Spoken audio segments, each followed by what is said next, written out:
you culturally appropriate your own culture? Hey guys, it's Genevieve, and I'm back with yet another episode for our Appropriated series. And today I'll be talking about Viviz and their 2024 song, Shh. And before I discuss the rest of this case study, I just want to address that I completely understand some people may not possess the same degree of interest in this concept of cultural appropriation, and they also might disagree about how culture and its movement across borders are prone to appropriating, in that the movement of culture can be seen through a more organic process where it just happens out of means such as collaboration, education, etc. But in my opinion, just because this issue isn't as serious for one person doesn't mean it's not as important for another, especially for communities who are directly affected by cultural appropriation, exploitation, commodification with their histories of oppression and exploitative practices. And so the purpose of these episodes is to spark discussion and negotiate in cultural terms, because I believe there has to be at least someone who whistleblows and points these concepts out. Otherwise, we are simply internalizing and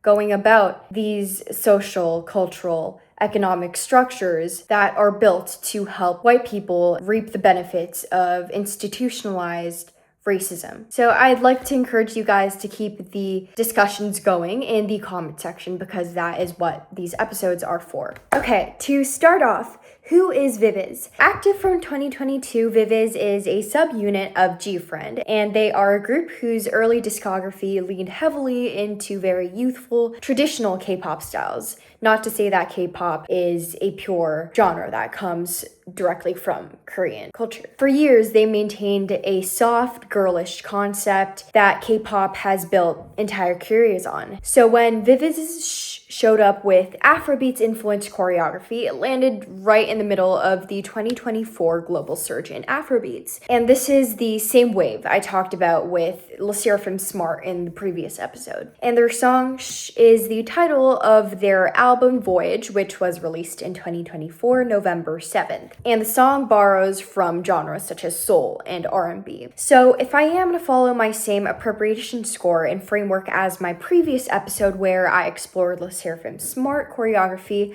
from which I came to the conclusion that its movements did in fact culturally appropriate Black and Black diasporic dance forms, Viviz's Shhh would also be a form of cultural appropriation. The dance pulls from Afro dances, especially twerking in its choruses. So given this, Viviz commodifies Afro diasporic movement and history, profiting from it without the company or members having any real exposure to the culture they're pulling from. It's how they gain traction and expand their reach into international markets and reach international listeners. And as I mentioned in our second and third episodes, Hype Chair Bang Si-hyuk said K-pop's global footprint was much smaller than people assume, and that the rise of genres like Latin music and Afrobeats made international expansion urgent. Except here's where it gets complicated. The choreographer behind Shhh is Kany Diabet An, a French and Senegalese dancer, choreographer, and entertainer based in South Korea. And nowadays I see her a lot on entertainment shows, Korean YouTube channels, etc. And so this kind of changes the appropriation conversation and equation, where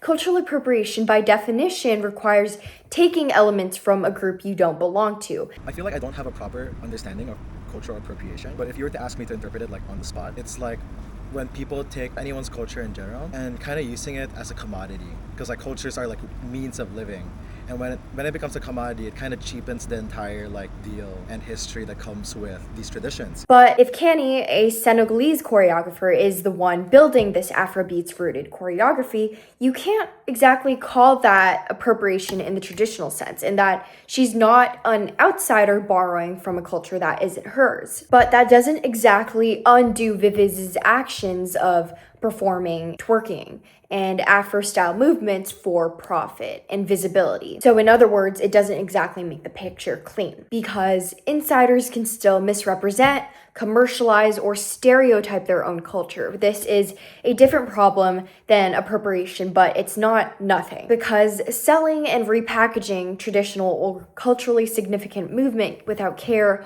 or context can still be exploitative, even when the person doing it belongs to that culture. It shifts from a question about appropriation to a question about commercialization. And that kind of leaves us with ambiguity in that it's not exactly a clear verdict. We can't just follow this appropriation score because Viviz and their label didn't source this choreography themselves out of admiration or study because Kany built it. The group and its record label still profit from it, and the Africanness of the movement still functions as a visible strategy, arriving at the same moment Afrobeats was breaking into the global mainstream. And outside of Kany's credit as choreographer, there's little to no acknowledgement of where these movements come from, their history or their cultural weight. Someone would have to already know who Kany is to even kind of connect the dots. And despite Black creative labor being central to the choreography, K-pop groups, specifically Viviz, still rarely feature Black dancers or performers on stage. In fact,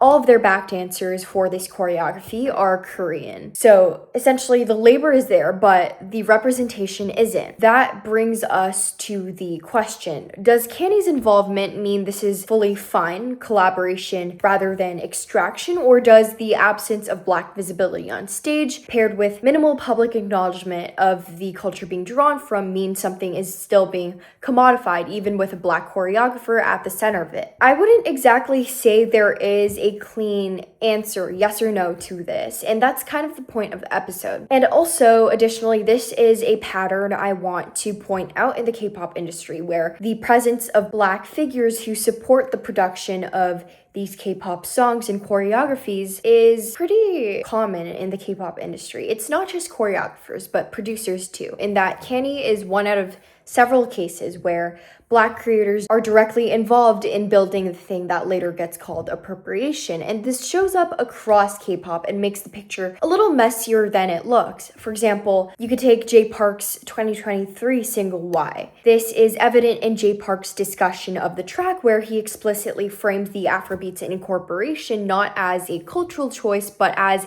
a stylistic switch-up aligned with current global trends. In an interview, Park explains that producer Cha-Cha Malone has been making a lot of Afrobeats, which prompted him to bring in an Afrobeats rhythm, even sampling his own earlier hit Solo for an Afrobeats-inspired section. And the song's choreography follows the same logic, incorporating movements like leg crossover footwork, and he even dances twerking with a music video featuring dancers from across Africa, the Americas, and Asia. And the way Jay Park talks about the process is telling in that he frames it around the challenge of digesting a new genre, not engaging with its cultural context. And that framing treats Afro-diasporic music and dance as an aesthetic resource to pull from rather than a cultural form that comes with history attached. The choreography and casting reinforce the same point. African movement, vocabulary, and Black performers get absorbed into K-pop's aesthetics and strategies to signal and highlight one thing, which is the artist's and the genre's global relevance. And this brings us back to something Dr. Sarah Olutola raised on the Sam Sanders Show on Apple Podcasts when discussing K-pop's history with Black producers more broadly. She pointed to SM Entertainment's Teddy Riley boot camp in the 2010s and made an important complicating point where Riley wasn't simply an outside figure or force being extracted from without his knowledge. He actually chose to offer his production skills to groups like Girls' Generation. And Olutola argued that this adds a layer of shared culpability to the conversation since Black producers themselves have often actively engaged and participated in and profited from these collaborations, not just been used by the industry. So this kind of highlights the idea of Black agency. At the same time, she was clear that this doesn't erase the appropriation conversation. Her concern is making sure Black creators get properly credited and compensated for what they make without that goal reducing or collapsing into a role that only people from a culture are ever allowed to use it or touch it. And that is the tension that anchors this debate and this episode, where real, authentic Black creative labor, choreographers like Kany,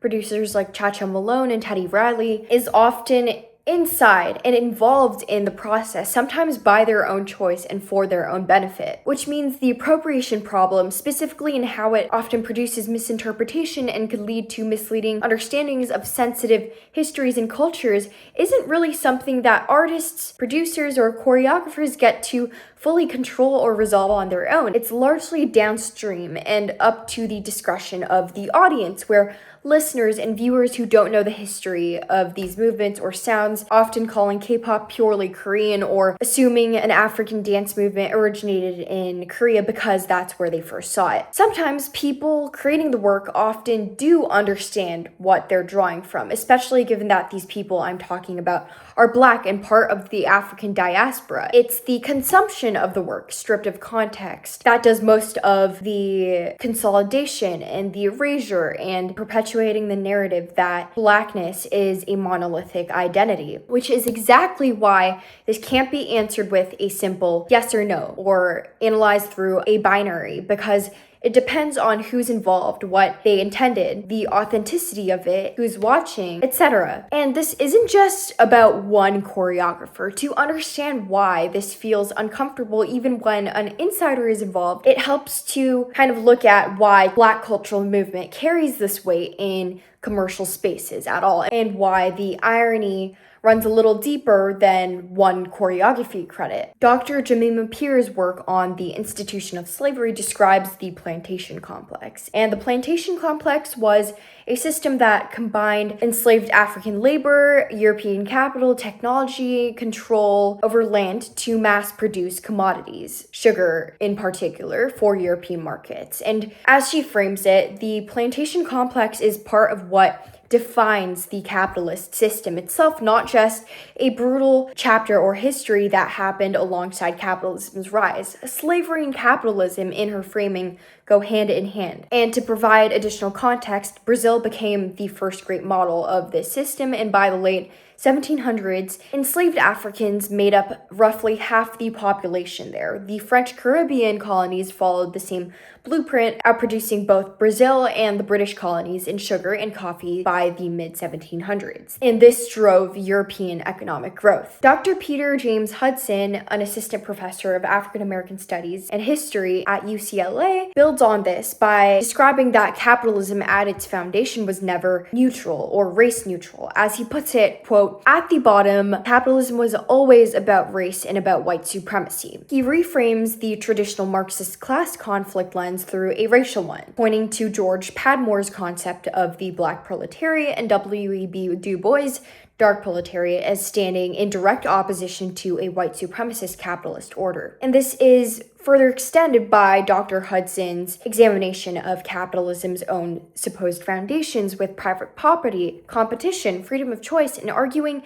they never applied to Black people in the first place because Black people were themselves classified as property under slavery. And this is highlighted by the legal reality of it, where enslaved Africans were categorized as chattel, which were legally equivalent to livestock or furniture with no right to their own bodies, marriages, children, or families. So in this sense, you can't exactly talk about freedom of choice as a founding pillar of a system that legally owned people. And these communities are still living the consequences of the capitalist system that was never built to accommodate them in the first place. If we talk about the current state of labor and work for Black workers in Los Angeles, Black residents are only about 7% of LA County's population, but constitute approximately 40% of the homeless population and 45% of the county's jail population. And on average, they die 17 years earlier than other groups. And that's kind of what makes this whole situation ironic, in that the same set of movements and physical vocabulary that Black people were forced to perform at gunpoint on slave ships, literally dance to keep them alive and profitable as cargo, as I talked about in the Le Seraphim episode, are the distant kind of legacy, the root of a cultural form that a multi-billion-dollar entertainment industry now profits from, often with minimal visible acknowledgement and almost no Black representation on stage. And this industry inherited a version of this movement vocabulary that was already processed, stripped, commercialized, and made globally desirable by centuries of extraction and oppression it had no part in and doesn't have to reckon with. And Dr. Hudson's argument talks about this in the current day, where capitalism in this framing isn't a neutral system that occasionally produces racist outcomes. It's instead a system that depends on group subordination and coercion to function at all, and race was the mechanism that made subordination legible and enforceable. And if that's true, then K-pop's use of Black cultural forms for visibility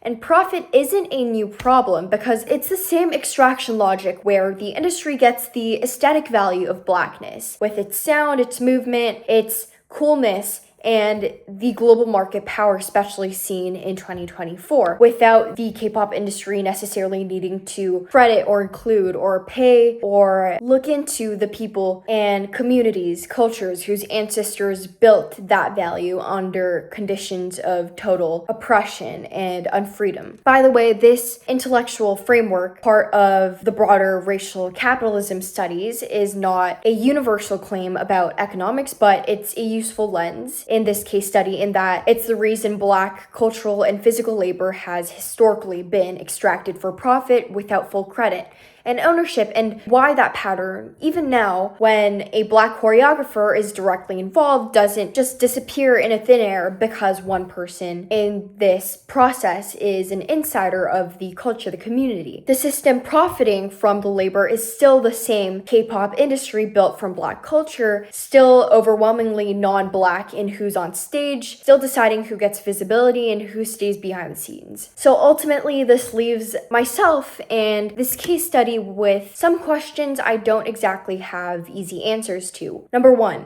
can someone culturally appropriate their own culture? If Kany choreographed and taught the movement herself, does that make Viviz allowed to perform it? And are they in the clear? Who actually gets to decide whether something counts as appropriation? Is it the choreographer, the audience, the culture being drawn from, some combination? And does crediting the choreographer's name count as adequate acknowledgement of the culture itself? Kany and her voice are featured in some of Viviz's dance practice videos and other content uploaded on YouTube and other social media platforms such as Instagram. So does that suffice, or is that still kind of surface level, especially if most viewers never learn who Kany is or where she's from? So if I consider Viviz's choreography by itself, then I would definitely frame it as a form of cultural appropriation. But given that there is another element included into the equation, which is Kany and her role as the choreographer of these twerking and other Afro movements, everything gets a lot more complicated, and you really need to navigate the question of ownership and who gets to decide. So to conclude, I'd say this episode doesn't necessarily have to land on a verdict of yes or no, because I'd characterize this study as one that sits